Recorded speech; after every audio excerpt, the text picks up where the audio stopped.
Hello everybody, and this is the LEGO Ninjago Skull Sorcerers Dungeons. And before we start the review, I just want to say that this thing looks pretty amazing for sure. It's one of my favorite Ninjago sets that I currently have in my collection. Hold on, let me just fix this. There. So yeah, I'm pretty excited to review this one. And so I'm going to start off with the figures, I think. And so here are the heroes in this set. We have here. Let's start. Yeah, also it's Lloyd. You see, he's off the stand. So here's Lloyd. He has a very typical sword, and there's his back and his front. And I'm also taking off all the armor in just a moment, so you can see what's underneath. So yeah, there's him. Kind of typical, except the knight armor is definitely cool. And then there is Cole and Zane, which are very, very similarly designed. They all have the lion shields. Cole and Zane are in golden armor, whereas Lloyd is in silver armor. And so yeah. And then of course, let me show them on the back. These are their stands they stand on. They're part of the board game. I'll show you how to play the board game later on. There's their backs. And of course, they have the Ninjago face prints as usual. But once again, I'll take off the armor just so you can see. Oh yeah, also, Zane actually has a titanium face, which I like way more than his Ninjago movie head. Plus, the happy face in his Ninjago movie head is just terrifyingly bad. It does not match Zane at all. For the Ninjago movie version of him, it's fine, but not for the real one. And then there's Vanya. And she is, she's the only completely exclusive figure, I think. Even the Awakened Warrior comes into the set. But she's really cool. Then here she is from the back. Without her hairpiece on. And there's her other face as well. So yeah, that's the Vanya figure, and she's a really cool figure. And then also, once again, she's the only exclusive one, so it's good to have her. And so yeah, here, Cole over here has a bow in his inventory slot, whatever that's called. He has loot box. He has a bow, and usually I just give this bow to her because she doesn't have a weapon. And so yeah, now I will move on. Maybe no, yeah, I have to make sure I take off the armor here. And here are the ninja, with all the extra stuff taken off over here. And these are all their main faces, and then if we turn them around, also there's their body printing. It looks really nice. There is their back printing and their other faces. Except Zane doesn't have another face. He has like a, remember what you call it on the back of his head. He just has a thing on the back of his head. And then here are the villain figures. You get, I think his name is Ginkle, Mert, the Skull Sorcerer, and an Awakened Warrior. And actually the Skull Sorcerer, he only has a skull, not like actual weapon. And I actually modified him to give him a weapon. But of course I can't really show that in this review because it's a review on the set and not any modifications included.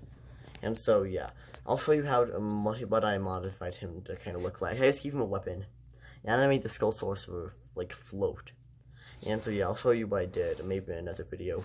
And then Mert right here and Ginkle over here, they're actually not bad in the show, except they are just portrayed as villains in the sets. And that's not that good because some actual villains like the Skull Sorcerer and Awakened Warriors only come in 2 sets. And so if you want to try to play the season, you really have to buy the biggest sets in the wave of season 13 sets to get villains, actual villains in the show. So yeah, and also Mert wears his armor backwards, which is kind of funny. And then I'll show you them from the back. And so yeah, here's these 3 from the back, and there's Ginkle's second face. And for the Skull Sorcerer, I just want to show you how, he has a clear brick right there to, portray the fact that maybe his wings are kind of, floating behind him. They seem more like a scary sorcerer. But he's getting all his powers from that Skull of Hazard right there, I think it's called. But, yeah. Then also, here's his face underneath. Wait, what? Oh. So, yeah, there's his face. And around from the back, there's his printing. And also, his mask piece is, amazing. Look at that. It's 1 piece. Definitely pretty spectacular. And aside from the characters, you get this. It's a dice. It's a Spinjitzu dice. And it has like a stud on the bottom. You just like kind of spin it. And it looks like I got a 3 and a heart. Okay, that's like a really good roll. And this is just for the board game incorporated within the set. So yeah. Let's move on to the main set now. Here's our pile of characters and stuff. And let's move on to the main set. So right here we have 2 of those new Skulkin headpieces with like flames on them. So it's like a creepy entrance. This is probably where the characters would start off would start off if you're playing the board game. Moving across from here, we have a heart right there. We also have one over here. And we have a spider right there. Maybe as you play the board game, you can come over here and squish him. We have another spider right there, so you can squish him. Hidden, like, kind of tucked away over here is a heart. And then up here there is another heart, and there is a bone. And then up here is the like final bad guy space. Here's a ladder. Oh wait. Yeah. And so yeah, the skull spaces simulate what enemies would be in the game. I'll show you some gameplay later. And then there's like a green fish being roasted over there. I don't want to eat that. That was gross. Possibly. And there's some weapons in here. All of these are just the weapons that like are in like the full weapon pack included in the set. Except for this, which is like more build.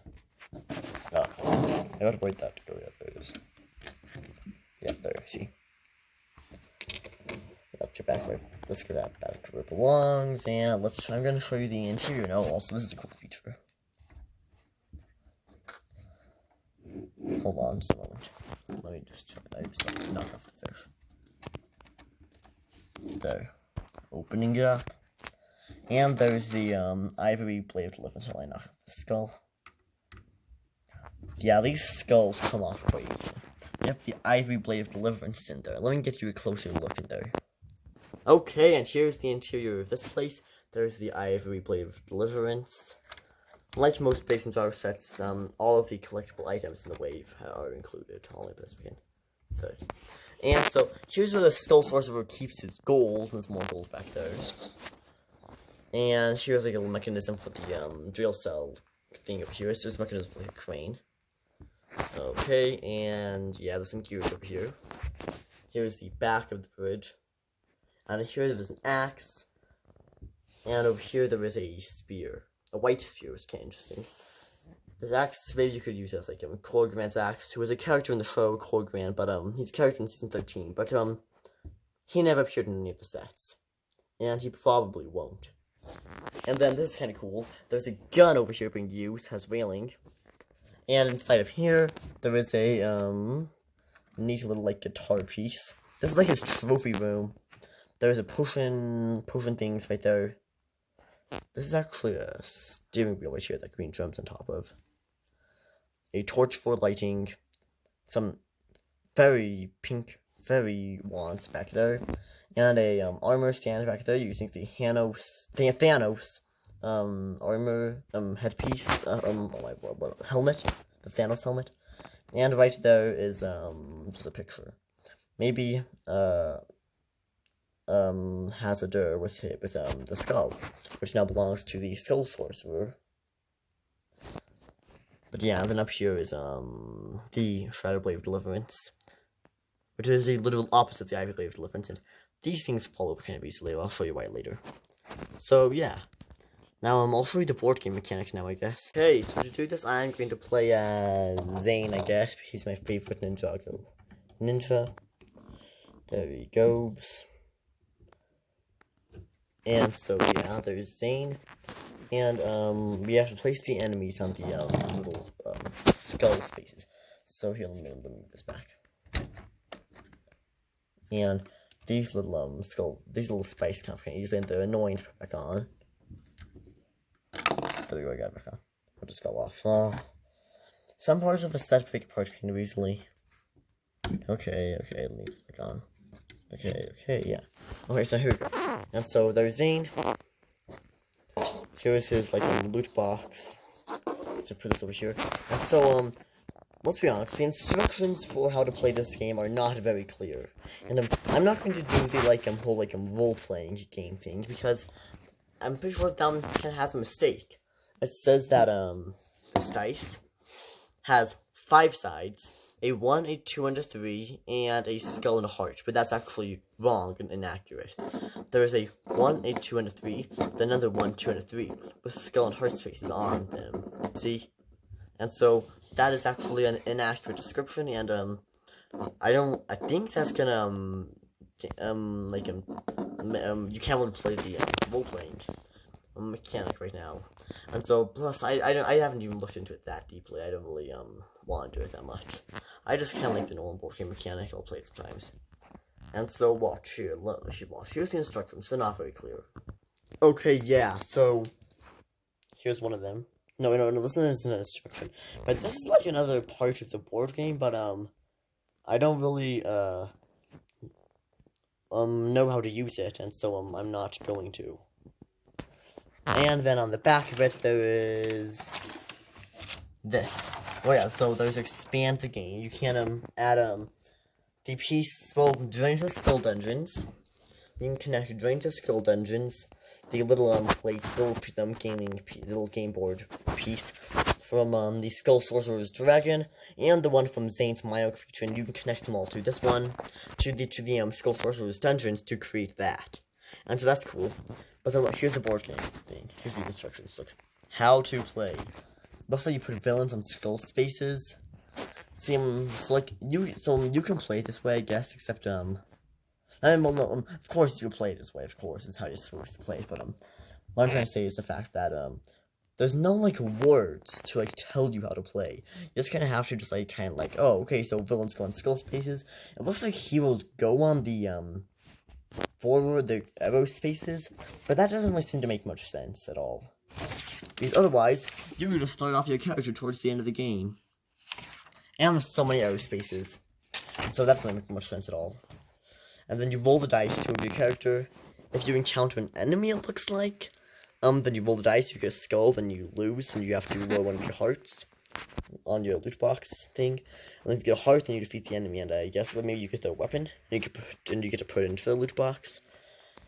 And then there's a swirly thing, a spiral that activates traps if you land on one of them. And then down here is an X, and that allows you to get learn the blades of deliverance.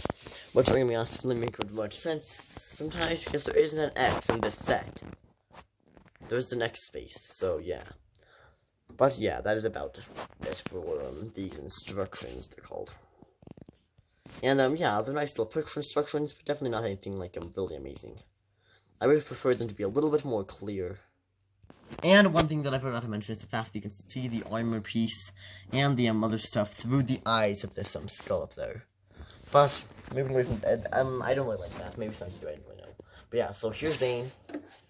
Here's the loot box. I'm gonna put the enemies on the skull spaces. Okay, so the awakened warriors back here on this skull space. Ginkgo up there. Marsh over here, and the skull sorcerer up there on the final space. And so, what I just do is I just roll the dice and see what I get.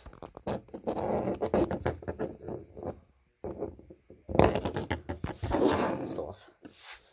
Let's see what I got. A 2 and a skull, I guess.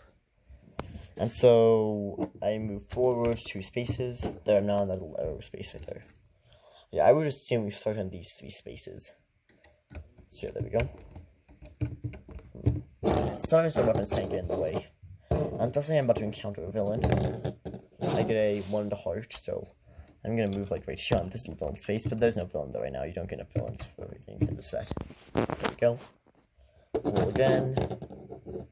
We'll spin again, really. A 1 and a skull. I am now officially Warrior's weapon. I'll take his weapon out of his hand. It's kind of annoying. There we go. And I land on this space. Watch this. If you turn this, then this happens. I get lowered up and down, manages the crane. And whenever I turn, these things get spun. So practically almost every single function in here is controlled by that single is controlled by turning that, and that's really cool actually. So I'm gonna roll the spin the dice again. I get a 2 and a heart, so I guess I defeat Oopsie. So I guess I just defeat him, and I get to move on. And so when you land on this space, you just like push your character forward there, and you can collect the Ivory Blade of Deliverance. There it is in my loot box. And then I'm getting graphic tinkle now, so I'm just gonna spin the dice again.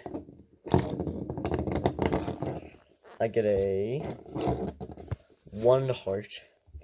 And so technically I just like I'm not gonna like play the board game all the way. So I'm just gonna eventually before you're about to fight Ginkgo, I'm just gonna say that I roll a skull. And so what I do is Ginkgo injures me, and so I drop one of these hearts. And I drop one of these hearts. There. I like lower it. And so let's say that I eventually defeat Mush and I defeat Ginkgo. And I'm about to go face the Skull Sorcerer. I am right there. So yeah, and then what we're going to do is, yeah, see him? I'm gonna spin again. And I get a heart, okay.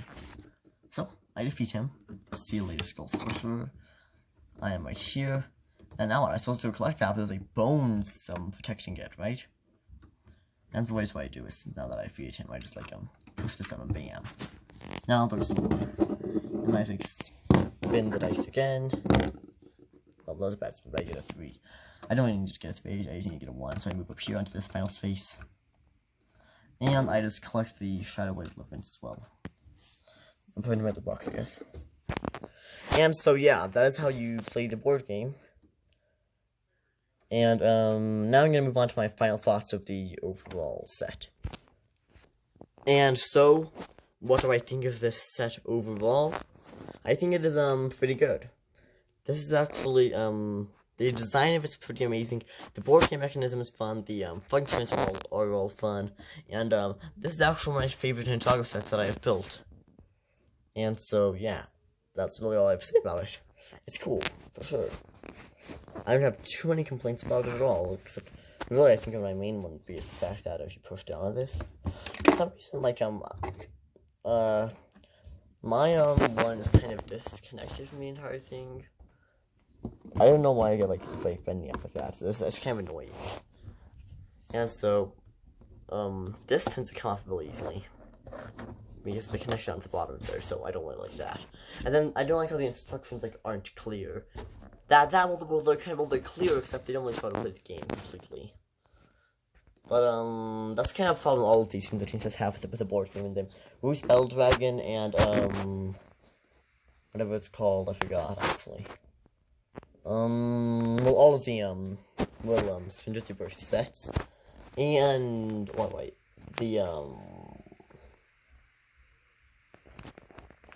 yeah, I don't remember what it's called at all actually. Why the hell I feel in Season 13 sets my favorite waves, actually. I just can't think. Right, the Firestone Mech. That's actually that's my least favorite set of the entire wave. And it's not accurate to show at all. And then I also like how the Skull Sorcerer doesn't really include a weapon. Like an actual weapon to fight with. Like, kind of spoilers to Season 13 coming up. And let's fast forward 30 seconds, 20 seconds if you don't want to hear them. And the final scene of Season 13, the Skull Sorcerer fought Cole. The Skull Sorcerer fought Cole with the blade. He was using this double-sided blade thing. And Skull Sorcerer does not include any weapon in this set, except for the Skull Capacitor, which kind of counts as one, but not really. And so I don't really like that. Overall, I am really pleased with this set, and this is one of my favorites. Would I recommend getting it? Yes, for sure. Yes, get it. I would definitely recommend it. And yeah, thank you for watching this review. Goodbye, and I will see you next time. On a Galaxy of Bricks.